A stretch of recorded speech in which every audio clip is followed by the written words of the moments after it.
Good afternoon, welcome to the third of 3 videos filmed sitting atop the Worcestershire Shires. This one, we're not in Worcestershire, we're going over to the Isle of Wight. New electric vehicles are helping island roads drive down carbon emissions. Right, the Isle of Wight. I quite recently learned where the Isle of Wight is. I didn't know for years, but basically it's down the bottom of the country in the English Channel, not far from where all of those ferries go across to France. You know, those ferries that are fueled by like the dirtiest form of heavy oil diesel that you could possibly imagine, that go backwards and forwards to France, taking a lot of our industry with it. You know, like all the freight lines and all the lorries that come back and forth. The lorries that are also fueled by diesel. But don't worry, the Isle of Wight is going carbon lower with some electric vans. Let's look at the article. A dozen electric vehicles have joined the island's roads fleet as part of the company's commitment to reducing its carbon footprint. Island Roads began using electric vehicles in 2013. Island Roads, name of the company. Not a person, Island Roads. I wonder if he knows Rod Holder. Island Roads began using electric vehicles in 2013 and has since been upgrading its fleet continually as vehicles need replacing. Should I read more into that? They began using electric vehicles in 2013 and has since been upgrading its fleet continually as vehicles need replacing. My Peugeot's 30 years old, but I suppose that doesn't really work for fleet vehicles, does it? So let's not dwell on that for now. The company now has 21 electric vans, which are used by highway inspectors and district stewards to carry out their work around the island. The latest arrival in the fleet are 5 Renault E-Kangoos, 7 Peugeot Partners, so the 12 vehicles replacing 12 diesel vans. I bet Tony from EV Carnage would have a few things to say about the E-Kangoo and the E-Partner, because they just don't have the range. However, this is a small island, so maybe it's okay here. Island Roads, not a person, a business, doesn't know Rod Holder, has charging infrastructure at its base at St Christopher House in Newport, and also its depot at Stag Lane.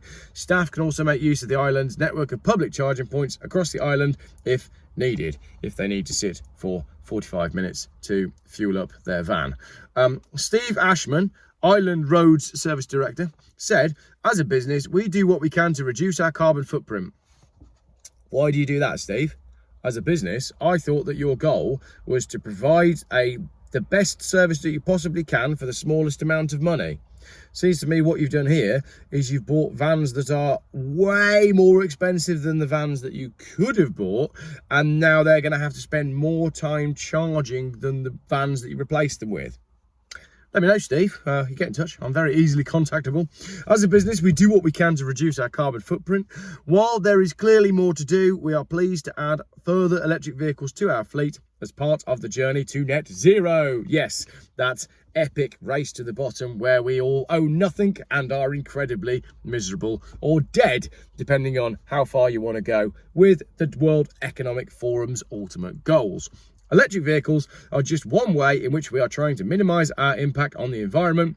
We also use recycled materials in our road improvement programme and recycle waste materials from our gully cleansing work into aggregate. We've also reduced our water usage by streamlining our processes and have made sure our buildings are as energy efficient as possible by using photovoltaic and thermal power, air source heat pumps and rainwater harvesting systems. Well done, Steve. But the comments on this one were absolutely golden. Here are some comments. Look at the state of his workwear. They're talking about the man in the picture, and it's literally just a bloke wearing high-vis and some boots. So they are picking on him a little bit. He's done nothing but drive around and drink tea, of course. Oh, so they're saying that they should have taken a picture of a workman who was like covered in, well, I don't know, what was this? He should have been covered in the materials from gully cleansing. That's what the commenter wants to see. How about doing some work for once? He continues. Try the main road through Brading. Holiday time and ideal for blocking a main road. New comment. Since Island Roads have been looking after our roads, the services have got worse and worse.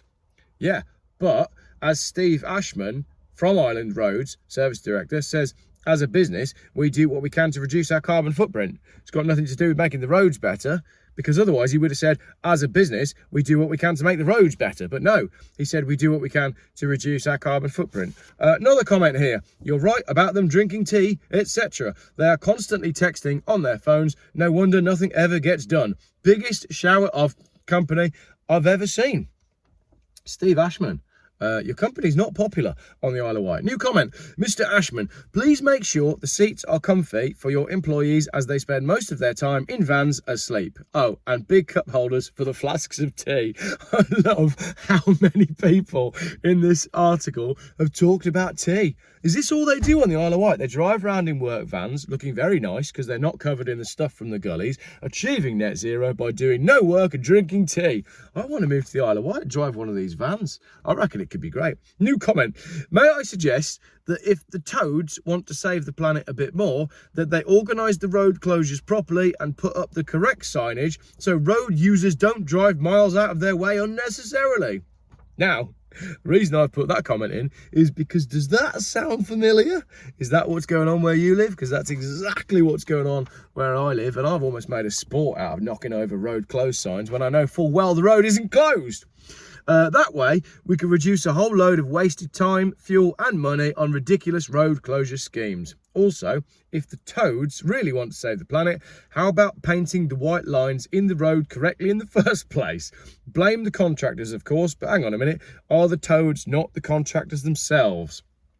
It is funny when you get talking about how the roads work and road contracts and road painting and all this sort of stuff. A man at the council draws up a contract because he worked with a consultant who then contacts a company who are a consulting company for traffic management, and they then phone a traffic management company, and then they subcontract out to another company who subcontracts it out to somebody else to close the road while somebody else fixes the road. None of them coordinate, and there's 7 different organisations there who are all making money off the taxpayer, and nobody gives a crap how long the road is closed for.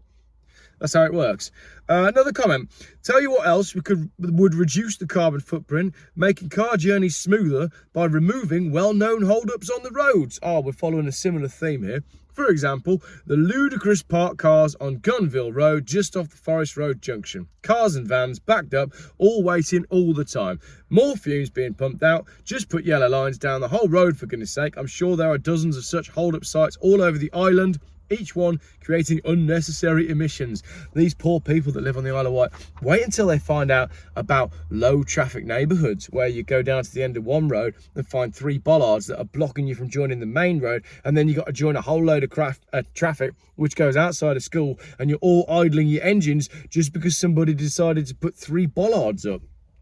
Don't think you've got those on the Isle of Wight yet, but you will do soon, especially if our man Steve Ashman, as a business, we do what we can to reduce our carbon footprint. He'll be on board with all of that, won't he? I bet he'd love a low traffic neighbourhood. Right, last comment. This is excellent. No more workers leaving their noisy engine running at 2 a.m. outside emergency works, keeping everyone awake as they sit in the van smoking a fag and having a cuppa.